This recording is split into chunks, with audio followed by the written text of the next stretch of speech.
વહાલા વિદ્યાર્થી મિત્રો, આપણે ઉત્પાદન ખર્ચના ખ્યાલો જોઈ રહ્યા છીએ. સ્થિર ખર્ચ, અસ્થિર ખર્ચ અને કુલ ખર્ચ. સ્થિર ખર્ચ ઉત્પાદન વધે ઘટે કે શૂન્ય થાય, જે ખર્ચ યથાવત રહે તેને સ્થિર ખર્ચ કહેવાય. ઉત્પાદન વધતા વધતું નથી, ઘટતા ઘટતું નથી. ઉત્પાદન શૂન્ય થાય તો પણ જે ખર્ચ યથાવત રહે, જો શૂન્ય થતું નથી એવું ખર્ચ એટલે સ્થિર ખર્ચ. સ્થિર ખર્ચની રેખા કેવી છે? આડી ધરી, એક્સને સમાંતર. બીજું ખર્ચ જોયું, અસ્થિર ખર્ચ. ઉત્પાદન વધતા વધે છે, ઘટતા ઘટે છે. ઉત્પાદન શૂન્ય થાય, ખર્ચ પણ શૂન્ય થાય. કેવું ખર્ચ છે? અસ્થિર ખર્ચ. કુલ ખર્ચ, સ્થિર વત્તા અસ્થિર ખર્ચ બેનો સરવાળો એટલે કુલ ખર્ચ. બહુ હેલું જ છે. હવે સરેરાશ સ્થિર ખર્ચ. અને સ્થિર ખર્ચની સરેરાશ કાઢીએ તો શું સ્થિતિ થાય? પેઢીના કુલ સ્થિર ખર્ચને કુલ ઉત્પાદનના એકમો વડે ભાગવાથી જે ખર્ચ મળે છે તે સરેરાશ સ્થિર ખર્ચ છે. સમજાઈ ગયું? એવરેજ ફિક્સ્ડ કોસ્ટ, સરેરાશ સ્થિર ખર્ચ. સ્થિર ખર્ચ ભાગ્યા કુલ ઉત્પાદન ખર્ચ. જો અહીંયા સૂત્રમાં પણ તમે જોઈ શકો છો, સરેરાશ સ્થિર ખર્ચ બરાબર સ્થિર ખર્ચ ભાગ્યા કુલ ઉત્પાદન ખર્ચ, AFC ઇઝ ટુ TFC. છેદમાં આવશે TP, total production, total fixed cost, TFC. હવે અહીંયા ઉદાહરણ દ્વારા આ વાત તમે સરળતાથી સમજી શકો. જો અહીંયા એક પેઢીને કુલ સ્થિર ખર્ચ 50,000 છે. પેઢી 1,000 એકમનું ઉત્પાદન કરે છે, તો 50,000 ભાગ્યા 1,000 કેટલું આવશે? 50 રૂપિયા. સરેરાશ સ્થિર ખર્ચ 50 થી. જેમ જેમ ઉત્પાદન વધે એમ આ સ્થિર ખર્ચ ઘટતું જાય છે. હવે 50,000 છે, અહીંયા પેઢી 1,000 એકમનું ઉત્પાદન કરે, એના બદલે તમે 2,000 એકમ કરશો તો શું થઈ જાય? 50ના બદલે 25 થઈ જાય. બરાબર? જેમ જેમ ઉત્પાદન વધતું જશે એમ સરેરાશ સ્થિર ખર્ચ ઘટતું જાય છે. એટલે સરેરાશ સ્થિર ખર્ચની રેખા નીચે તરફ જાય છે. હમણાં આપણે આકૃતિમાં જોઈએ આ વાતને. જેમ ઉત્પાદન વધે તેમ કુલ સ્થિર ખર્ચ વધુને વધુ એકમો વચ્ચે વહેંચાય છે. તેથી ઉત્પાદન વધતા સરેરાશ સ્થિર ખર્ચ ઘટતો જાય છે. માટે સરેરાશ સ્થિર ખર્ચની રેખા ઋણ ઢાળવાળી છે. નીચે તરફ, ડાબેથી જમણે નીચે તરફ જો જાય છે, એકદમ સતત ઘટતી જાય છે. અહીંયા તમે આપણે અનુસૂચિની આકૃતિ દ્વારા આ વાત તમે સમજો. ઉત્પાદનનું પ્રમાણ 10, 20, 30, 40, 50. સ્થિર ખર્ચ કેટલું છે? 100, 100, 100 યથાવત જ છે. હવે તમે જુઓ છો સરેરાશ સ્થિર ખર્ચ 100 ભાગ્યા 10 કેટલું આવ્યું? 10 છે. OY ધરી ઉપર સરેરાશ સ્થિર ખર્ચ બતાવ્યું છે અને OX આડી ધરી ઉપર ઉત્પાદન બતાવ્યું છે.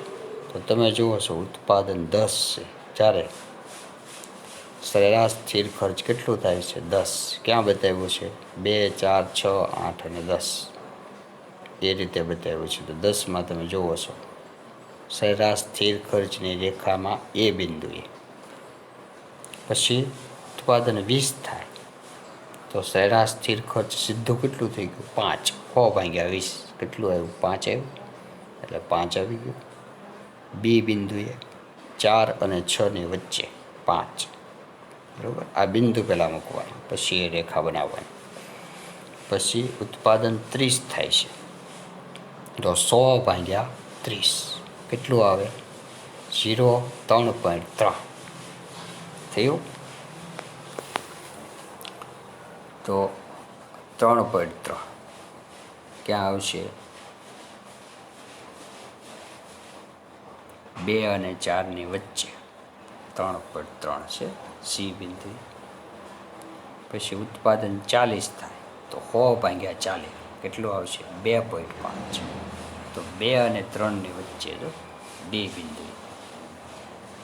પછી ઉત્પાદન 50 થાય તો 100 ભાગ્યા 50 કેટલું આવ્યું? 2. એકમનો છે આ સ્થિર ખર્ચ સરેરાશ. તો 50 છે. આ તમે બે જોઈ શકો છો. એ બિંદુ, આ બધા બિંદુઓને જોડતી રેખા સરેરાશ સ્થિર ખર્ચ રેખા ABC. સોરી, એમાં ભૂલ છે, AFC આવશે. બરોબર, AFC. હવે સરેરાશ અસ્થિર ખર્ચ. ઉત્પાદન વધે છે. જો આ સરેરાશ સ્થિર ખર્ચ આમ સતત ઘટતું જાય છે. હવે સરેરાશ અસ્થિર ખર્ચમાં એનાથી ઉલટું થાય. આપણે જોયું કે ઉત્પાદન વધતા વધે છે, ઘટતા ઘટે છે. ઉત્પાદન શૂન્ય થાય તો ખર્ચ પણ શૂન્ય થઈ જાય. એ છે અસ્થિર ખર્ચ. શરૂઆતમાં ઘટતા દરે વધે છે, પછી વધતા દરે વધે છે. એટલે સરેરાશ અસ્થિર ખર્ચની રેખા ઉપર તરફ જાય છે, જ્યારે સરેરાશ સ્થિર ખર્ચની રેખા નીચે તરફ આવે છે. પેઢીના કુલ અસ્થિર ખર્ચને કુલ ઉત્પાદનના પ્રમાણ વડે ભાગવાથી સરેરાશ અસ્થિર ખર્ચ મળે છે. સરેરાશ અસ્થિર ખર્ચ એ એકમ દીઠ અસ્થિર ખર્ચ, એક એકમનો અસ્થિર ખર્ચ. ઉત્પાદન ચાલુ રાખવું, બંધ કરવું, વધારવું, એ બધા નિર્ણયોમાં આ સરેરાશ અસ્થિર ખર્ચ એક ઉપયોગી ખ્યાલ છે. એનું સૂત્ર આપણે જોઈએ. સરેરાશ અસ્થિર ખર્ચ બરાબર કુલ અસ્થિર ખર્ચ છેદમાં કુલ ઉત્પાદનના એકમ. ABC, average variable cost, is equal to total variable cost ભાગ્યા છેદમાં TP, ટોટલ પ્રોડક્શન. બરાબર, કુલ અસ્થિર ખર્ચ ટોટલ વેરિયેબલ કોસ્ટ છેદમાં કુલ ઉત્પાદન એટલે ટોટલ પ્રોડક્શન TP. આનું ઉદાહરણ જોઈએ આપણે. ધારો કે પેઢીનું કુલ અસ્થિર ખર્ચ ₹150 છે અને પેઢી 20 એકમનું ઉત્પાદન કરે છે. આ સ્થિતિના કારણે સરેરાશ અસ્થિર ખર્ચ 7.5 થશે, 150 ભાગ્યા 20. હવે જેમ જેમ ઉત્પાદન વધે છે તેમ તેમ અસ્થિર ખર્ચ વધે છે. પહેલાંમાં શું હતું? ઉત્પાદન ખર્ચ સ્થિર જ રહેતો, 50,000. એટલે 2000 એકમનું ઉત્પાદન કરે તો સીધું 25 થઈ જાય 50માંથી. આપણે એનું ઉદાહરણ અનુસૂચિત હોય ને, આકૃતિ. તો અહીંયા તો જેમ જેમ ઉત્પાદન વધશે એમ અસ્થિર ખર્ચ વધતું જાય છે. 20માંથી 21 એકમ ઉત્પાદન કરશું તો 150માંથી 160 થાય, 170 થાય. 22 એકમ, 23, 25 એકમ, 30 એકમનું ઉત્પાદન કરશું તો આ ખર્ચ છે એ પણ વધતો ગયો હશે. 300, 400 એ રીતે વધતો ગયો હશે. અસ્થિર ખર્ચ વધે છે. કેમ? ઉત્પાદન વધે એટલે લાઇટ બિલ આવવાનું, વીજળીનું ભાડું, વાહન વ્યવહારનું ભાડું, એટલો કાચો માલ જોઈશે, એટલા વધારાના શ્રમિકો જોઈશે. આ બધામાં એ ખર્ચ થવાનો છે. એટલે અસ્થિર ખર્ચ ઉત્પાદન વધે છે એની સાથે વધતું જાય છે. જેમ જેમ ઉત્પાદન વધે તેમ તેમ કુલ અસ્થિર ખર્ચ વધે છે. શરૂઆતમાં ઉત્પાદન વધતા સરેરાશ અસ્થિર ખર્ચ ઘટે છે. ઉત્પાદનનો વધારો ચાલુ રહેતા સરેરાશ અસ્થિર ખર્ચ ન્યૂનતમ થાય છે, ઓછામાં ઓછું થાય છે. અને પછી ઉત્પાદન વધતા સરેરાશ અસ્થિર ખર્ચ વધે છે. એટલે તેને ઉત્પાદનના પ્રમાણ સાથે સંબંધ છે તેમ કહી શકાય. હવે આ આકૃતિ તમે જુઓ. ઉત્પાદનનું પ્રમાણ 10, 20, 30, 40, 50, 60 ને 70. અસ્થિર ખર્ચ જુઓ તમે 80, 150, 210, 290, 390, 500, 620. આ રીતે સતત અસ્થિર ખર્ચ વધ્યું છે. આ બધાને તમે ભાગ્યા કરો. 10 એકમનું ઉત્પાદન કરે ત્યારે અસ્થિર ખર્ચ 80 છે એટલે 80 ભાગ્યા 10 કેટલું આવ્યું? 8. પછી 150 ભાગ્યા 20 કેટલું આવ્યું? 7.5. 210 ભાગ્યા 30 કેટલું આવ્યું? 7. 290 ભાગ્યા 40 કેટલું આવ્યું? 7.25. 390 ભાગ્યા 50 7.8.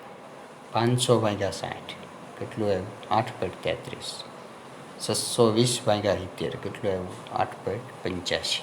એટલે આ રીતે સરેરાશ અસ્થિર ખર્ચનો વક્ર ઉપર તરફ જાય છે, સ્થિર ખર્ચનો વક્ર નીચે તરફ આવે છે. ABC, જો આ છે ABC, અને સરેરાશ સ્થિર ખર્ચનો વક્ર છે એને આપણે AFC એમ કહીશું.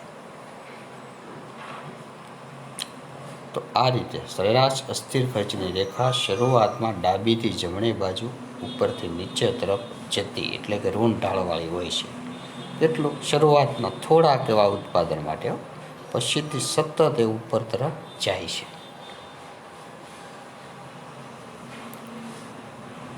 તો આ સાથે આ બે ખ્યાલો આપણે સરેરાશ સ્થિર ખર્ચ અને સરેરાશ અસ્થિર ખર્ચ, આ બે ખ્યાલો આપણે પૂરા કર્યા.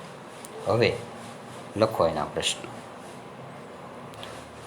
સરેરાશ સ્થિર ખર્ચ, સરેરાશ સ્થિર ખર્ચનો અર્થ અને સૂત્ર લખો.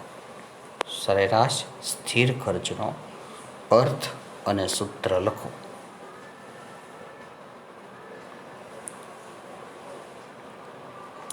પછી લખો. એક ઉદાહરણ આપું છું. એક પેઢીનું કુલ સ્થિર ખર્ચ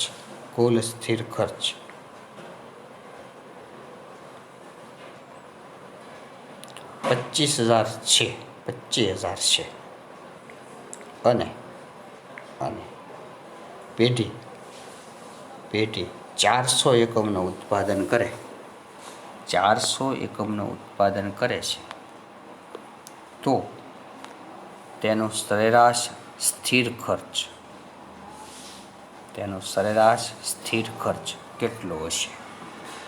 કેટલો હશે? હવે લખો સરેરાશ અસ્થિર ખર્ચનો અર્થ અને સૂત્ર લખો.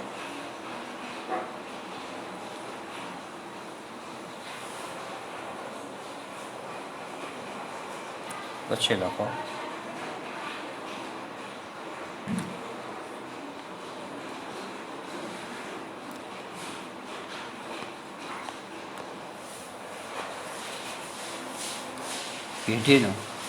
પેઢીનું કુલ અસ્થિર ખર્ચ 200 રૂપિયા છે અને પેઢી 18 એકમનું ઉત્પાદન કરે છે, તો તેનો સરેરાશ અસ્થિર ખર્ચ કેટલો હશે?